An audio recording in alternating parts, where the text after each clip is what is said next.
At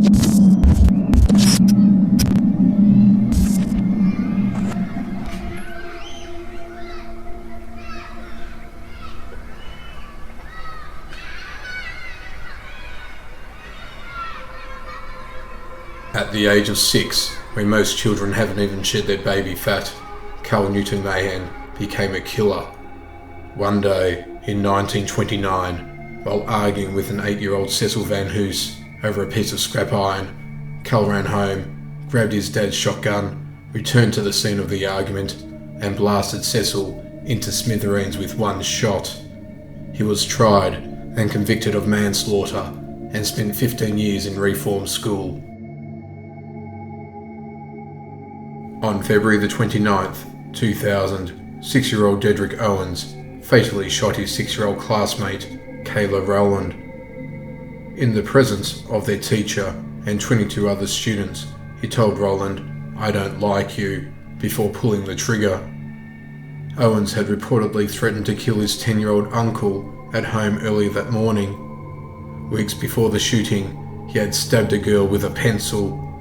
He is the youngest perpetrator of a school shooting in American history. Although he was confirmed to have killed only one person, Sada is suspected of killing 2 others, which would make him the youngest serial killer in world history. In January 2007, a mother in a small Indian village left a 6-month-old infant asleep in a local primary school while she tended to personal chores.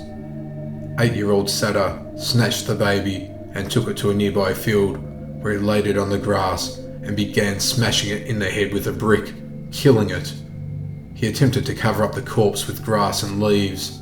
Family members who claimed that had already bludgeoned his 1-year-old cousin and 6-month-old sister to death claimed they'd had enough. They summoned the police. Reportedly told them, "I killed her by beating her with a brick." At only 10, a native Cherokee boy named James Arcene is the youngest person in American history to be sentenced to death and executed for murder.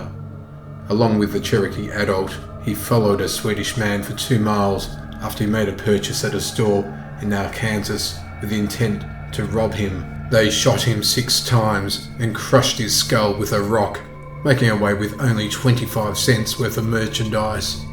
After being arrested, Arcene escaped, but was captured and executed years later at age 23.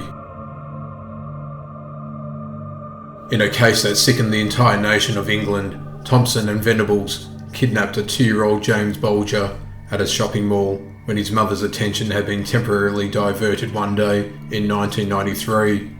He was paraded 2.5 miles away from the scene of the abduction in front of many onlookers.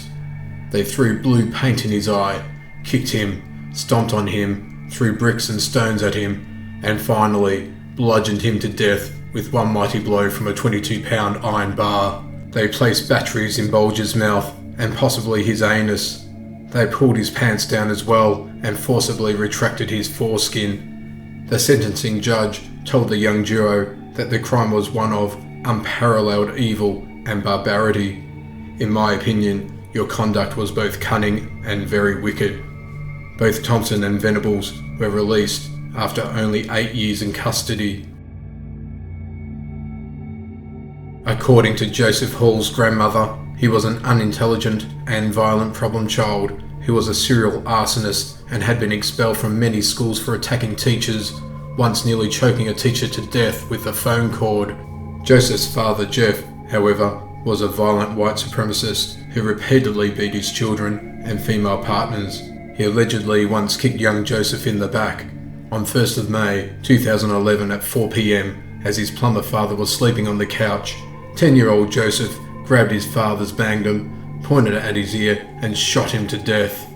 He claimed that he was tired of all the physical abuse he and his stepmother had suffered at the hands of his Nazi dad. In a case that rocked England as much as the grisly tale of James Thompson and Jon Venables, Mary Bell was 10 when she strangled one 4-year-old boy to death and 11 when she did the same to a 3-year-old boy. Mary's mother was a prostitute He gave birth to her when she was only 17. Family members claim that Betty had repeatedly attempted to kill her daughter, finding it suspicious that young Mary kept doing things such as accidentally falling from a window, which caused permanent brain damage, and accidentally eating a handful of pills. Mary later would claim that from the age of 4 onward, her mother forced her into sexual acts with men. In May 1968, one day before her 11th birthday, Mary strangled 4-year-old Martin Brown to death. 2 months later, she and a friend, 13-year-old Norma Jean Bell, strangled 3-year-old Brian Howell to death in an isolated area. Police claim that Mary later returned to carve an M into the boy's stomach and mutilate his penis. In December 1968, she was convicted of manslaughter due to diminished responsibility. Early in 1998, a student at the West Side Middle School near Jonesboro, Arkansas, told a counsellor that Andrew Golden had confided in him that he intended to shoot people at the school.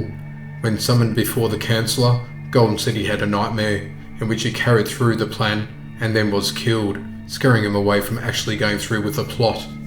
On March the 23rd, 1998, Golden warned a female classmate named Jennifer not to show up at school the next day because he heard something bad was going to happen. On March the 24th, Golden and his 13-year-old accomplice, Mitchell Johnson, called in sick before arriving at the school in a stolen van stocked with 9 rifles and pistols. Shortly after noon, while Johnson was hiding in the woods behind the school with their arsenal, Golden pulled a fire alarm and then ran back into the woods to join Johnson. As teachers and students poured out of the school, the boys opened fire on them, killing 1 teacher, 4 female students, and injuring 10 others. Police apprehended them within minutes. Due to their age, they were tried as juveniles and found guilty of 5 counts of murder